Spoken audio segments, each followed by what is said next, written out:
తలనొప్పి ఎన్ని రకాలుగా విభజించవచ్చు? సో తలనొప్పి అనేది చాలా రకాలుగా ఉంటుందండి. సో మనం కామన్గా చూసేది టెన్షన్ టైప్ హెడేక్ అంటాం. సో స్ట్రెస్ నుంచి, యాంగ్జైటీ వల్ల, సో దాని నుంచి వచ్చే హెడేక్ చాలా కామన్గా చూస్తుంటాం. అది 100 మంది హెడేక్ వస్తుంటే దాంట్లో 70% ఆ టైప్ ఆఫ్ హెడేకే చూస్తుంటాం. ఓకే, అది మెయిన్గా మనకు ఈ రీజన్లో వస్తుంటుంది. అది సో టెంపుల్ రీజన్స్ అంటాం. సో ఈ రీజన్లో వస్తుంటుంది. కొన్నిసార్లు ఏంటంటే వాళ్ళు టైట్గా బ్యాండ్ లైక్ సెన్సేషన్ అలా ఉంటుంది. సో కొన్నిసార్లు అది అన్బేరబుల్ ఉంటుంది. కొంతమందికి అకేషనల్గా వామిటింగ్ సెన్సేషన్ కూడా రావచ్చు. సో అది ఆ టైంలో పెయిన్ కిల్లర్ వేసుకుంటే కొంచెం సెట్ అవుతుంది. తర్వాత మెయిన్గా ఏంటంటే దానికి స్ట్రెస్ నుంచి వస్తుంది కాబట్టి స్ట్రెస్ తగ్గిస్తే ఆ హెడేక్ కూడా ఆటోమేటిక్గా తగ్గుతుంది. ఇంకా మనం ఇంకొక రకమైన హెడేక్ ఏంటంటే మైగ్రేన్ హెడేక్ అంటాం. సో అది పార్షియల్ నొప్పి. అది ఓకే, అది చాలా మంది యంగ్ గర్ల్స్లో వస్తుంటుంది. సో అది ఫ్యామిలీలో రన్ అవుతుంటుంది. అంటే మదర్కి ఉందనుకోండి, నెక్స్ట్ జనరేషన్ వాళ్ళు కూడా వచ్చే ఛాన్సెస్ ఉంటుంది. అది 70% ఓన్లీ మనం ఫీమేల్స్నే చూస్తుంటాం.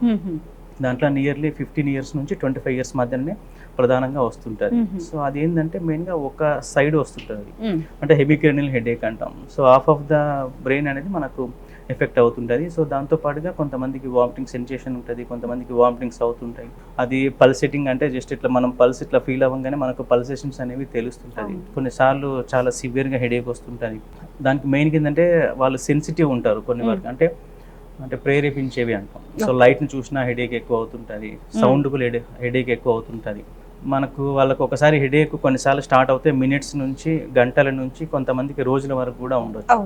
అట్లా కొంతమందికి 3 days ఉంటుంది, 4 days కూడా ఉండొచ్చు. మెయిన్గా ఇది మైగ్రేన్ హెడేక్ ఏంటంటే ట్రిగ్గర్స్ అంటాం. కొన్ని వాటి వల్ల ట్రిగ్గర్ అవుతుంటుంది. సో మెయిన్గా ఏంటంటే అది స్ట్రెస్ నుంచి ట్రిగ్గర్ అవుతుంటుంది, కొన్ని రకమైన ఫుడ్ నుంచి ట్రిగ్గర్ అవుతుంటుంది, అంటే జంక్ ఫుడ్స్ అంటాం. ఓకే, తర్వాత కొంచెం మందికి చాక్లెట్స్ వల్ల ట్రిగ్గర్ అవుతుంటుంది. తర్వాత కొంచెం మందికి వెదర్ మొత్తం చేంజ్ అయినప్పుడు కూడా అలా వస్తుంటుంది. ఓకే, దాని తర్వాత కొంచెం మందికి ఫుడ్ ప్రాపర్గా తీసుకోకపోయినా వస్తుంటుంది. తర్వాత నిద్ర డిస్టర్బెన్స్ అయినప్పుడు కూడా వస్తుంటుంది. సో ఇంకా కొంతమంది లైట్కు సెన్సిటివ్ ఉంటారు, సౌండ్కు సెన్సిటివ్ ఉంటారు, స్మెల్కు సెన్సిటివ్ ఉంటారు. సో ఈ రకంగా హెడేక్ అనేది వస్తుంటుంది మనకు. ఒక హెడేక్ వచ్చినప్పుడు మెయిన్గా మనం ఏం చేస్తాం?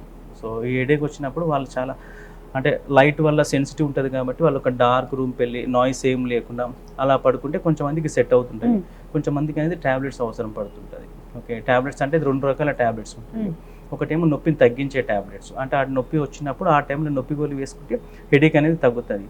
బట్ కొంచెం మందికి ఏంటంటే మళ్ళీ వెంటనే వస్తుంటుంది, అంటే వారానికి ఒకసారి కానీ 2 సార్లు కానీ వస్తుంటుంది. సో దానివల్ల వాళ్ళ లైఫ్ స్టైల్ మొత్తం డిస్టర్బ్ అవుతుంటుంది. అలాంటి వాళ్ళు మనకు హెడేక్ రాకుండా ఉండే కొన్ని మెడికేషన్స్ ఉంటాయి, దాన్ని ప్రివెంటివ్ మెడికేషన్స్ అంటాం.